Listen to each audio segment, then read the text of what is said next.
Hey, what's up you guys? How's it going? It's Papa, and today I'm going to be going ahead and showing you guys my updated Bystial, Spright, SYNCHRO deck profile. I know I just posted this deck about a few days ago, but I did make some major changes. A lot of the inspiration of this deck did come from another YouTuber. I'll go ahead and put his channel in the description down below. But me and him played a very similar list. Most of this did, again, come from him. So, I mean, if anything, it's I'm copying him, he's not copying me. But I do like his choices. I think we're probably playing about like 7 different cards, maybe, if not more. But I do like this deck. I did really well with it. I mean, I did run into some unfortunate things while playing, going up against Rika, going against Adamantipator, just a lot of like things that like basically shut off half of my deck.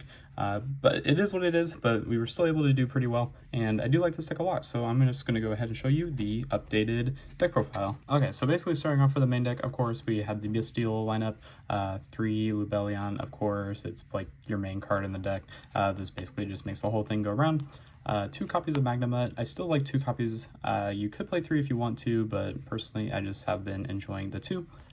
2 copies of Serenir. I think this was one of our differences. I think he was on 1, but I played 2. 2 Serenir did come up because you can just keep using it for the grind game if you need to. Just basically getting another Lubellion in the graveyard is nice, but it also just helps out being able to summon this one because it's the best one to summon turn 1. That way you can dump the Lubellion, you can dump the regain to basically make your beast get that at the end phase, so it's really good. 1 Druis Worm and 1 Baldrake, and then lastly, of course, we play the Regain and the Beast to complement all this, but that's going to go ahead and do it for the Bystial lineup. I think like the main thing that I did do when I was playing it was I would take out a copy of the Baldrake going second, because this is better to set up turn 1. Another thing too is if you open up Lubellion and the Serenir, what you can do is you can go ahead and send the Baldrake to have it live during your opponent's turn, so that's a big plus there. So just those. For the Spright component, of course, we play Spright because that's all I know how to play. 3 blue, 1 jet, 1 red, 1 carrot, nothing too crazy here. And then lastly, I play 1 starter. I'm still not playing Smashers. I haven't had the instance to where I've missed it too much. I think what I've just been cherishing more is the like Monster Negate, Spell Trap Negate, just a lot better than having the Banish effect, but it is what it is. I mean, you could play 2 if you want to, you could play Smashers if you really want to, but I personally just want to have a small Spright lineup because being locked into 2s when you're playing a Synchro deck isn't exactly the best thing you can do. These basically just help act as extra extenders and board breakers, so I mean, it is what it is. But you could play more if you want to. I just really like this lineup because even with the like small amount of Spright cards I'm playing, just 7 of them, I do draw them a lot, so definitely don't want to break on these because you don't get anywhere out of that. And then next engine, I do play 3 copies of Cyber's Gadget. I actually really like this card. This card's really nice. I mean, it was Zach's idea, but basically he was playing 3 Cyber's Gadget with a Signet Mining, and you can do that. You can do that if you want to. The only reason I didn't opt to play the Signet Mining in this list is because it plays into Droll, and this deck already has a really hard time playing with Droll, so you want to make sure that if you do get Drolled, you are maximizing your turn with it. So I just felt like having the 3 Cyber's Gadget basically making it a lot easier to normal summon, because you play a lot of normal summons in this deck, believe it or not. But this is just the best normal summon, and yes, of course, it doesn't hurt to like find it, but you can get massively punished by doing so as well. But this helps you basically make another level 2 where you can either Synchro or you can make a Sprint. It really just doesn't matter. It depends on the situation that you're going into, but the fact that it generates a level 2 token and then you can make a Lingeribo as well with it to just turn off infinite impermanence is very nice. So we take that. And then just some like extra level 2s. Basically, this is just the level 2 lineup. 1 Kaliga Clawcrow, 1 Shinobi Necrostill.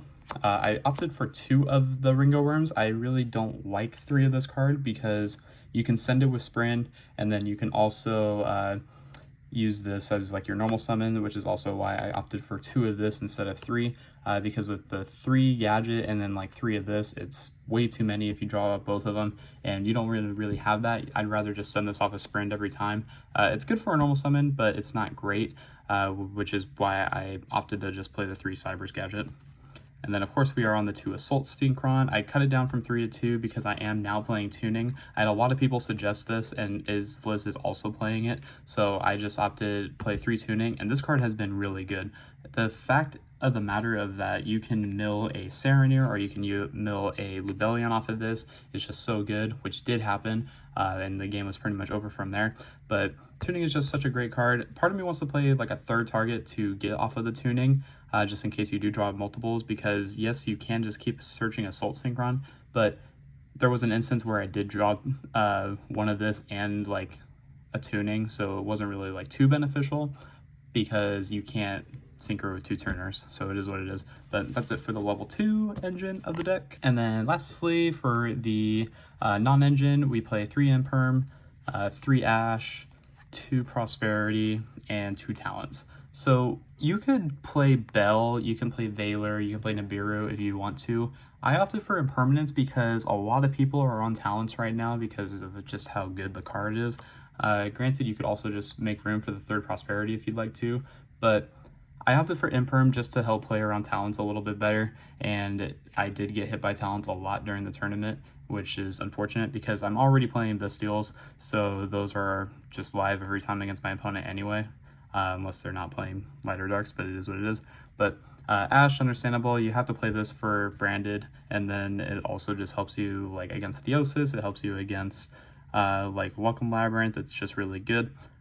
2 Prosperity because I just didn't like drawing multiple of it, and then 2 Talent. This could probably be anything else if you want to, but it could be like 1 Talent, 1 Thrust if you'd like to, but I just opted for 2 Talents because I thought it was safe enough to do so. That's going to be it for the main deck. Of course, we are on 40 cards, no more, no less, and to the person that shouted me out for doing 41 cards in the last list, thank you. I feel much better. For the extra deck, we are on 1 copy of Cupid Pitch still. I think the extra deck is basically the same. 1 Assault Synchron, or no, not Assault Synchron, Excel Stardust Synchron, sorry.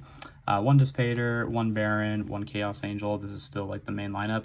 This almost never gets made. I mean, it's really good, don't get me wrong, but it almost never comes up. But it is just a great card to have nonetheless. For the Exesis, it is a lot smaller. I am on 1 Gigantic and 1 Oni Bimaru. His list was playing Gigantic and a Mannequin Cat, but I found with the Mannequin Cat, I did kind of like struggle a lot more. I just felt like the Oni Bimaru was coming up a lot more often because this helps like crack boards going second too. So it's just really good. It plays around like an opponent's Druis Worm. It plays around a Fenrir, so it is what it is. I just felt like this card was just better than Mannequin Cat, so I opted for these 2. 1 Lingeribo just to make your Cyber's Gadget a little bit more live, so that way you can generate the token and keep extending from there.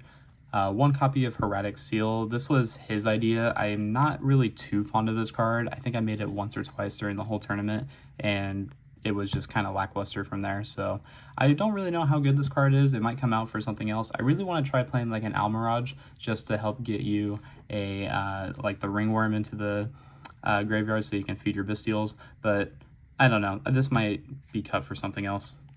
1 Masquerena, 1 Sprin, 1 Azalea. This card's actually really good. This is basically how you help get rid of the Arise Heart, but this card also just doesn't really come up a lot more than I thought it would be.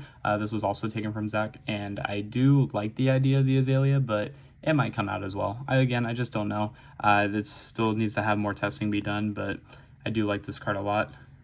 1 Dark, 1 Nightmare Unicorn, and 1 Access Code Talker to round off the extra deck. Quickly, I'll just go ahead and get into the side deck because I feel like this is where the deck needs like the more like focus, I suppose. 1 Ibly. The fact that you can use this to not only lock your opponent out, but with the board that you're making, you can possibly like Eradicator, knock out all the spells, and then make them lock into special summoning. But this card was fine. I mean, it did get outed a couple times, and then most of the time my opponent would like tribute summon to get rid of this off the field. So it wasn't amazing, but the idea of it is still there, and I really like it. 2 Bell, just to help play against like Bystials, help you go against like Branded, which is like the main thing this deck like kind of has a hard time going up against. Rika is also a very big issue for my deck, so I believe you can use this on the Princess, but it never came up, but it is what it is. 2 Cyclone just to help play against Labyrinth, 1 Feather Duster, just finished the European Nationals by the time I'm recording this, so big shout out to this. This is probably getting banned now. Double copies of Thrust. This card is also just amazing. This card helped me get into a evenly match and to a talent to help go for game. 2 copies of Dark Roller and 3 copies of Evenly and 2 copies of Eradicator, mainly because you can get all these off of the Thrust as well. Part of me wants to take out the 3rd Evenly and play a 3rd Ghost Spell. There was one game that I actually opened up all 3 copies of Evenly and it still lost me the game because I just didn't draw Engine, so I kind of don't want that to happen. So this might just be cut for a 3rd Bell because Bell is just really good this format. But other than that, that's going to do it for the deck profile, guys. Thank you so much for watching. But I mean, again, like the big thing that you're trying to aim for the side deck is basically siding into the Ibly to lock your opponent, and then you just tribute the Bystial. So not only can they not special summon more because of the Ibly unless they have a like Lingeribo. I mean, you can just pop the normal summon 2 with the Branded Beast, but you can also just Eradicator them, so that's very, very nice.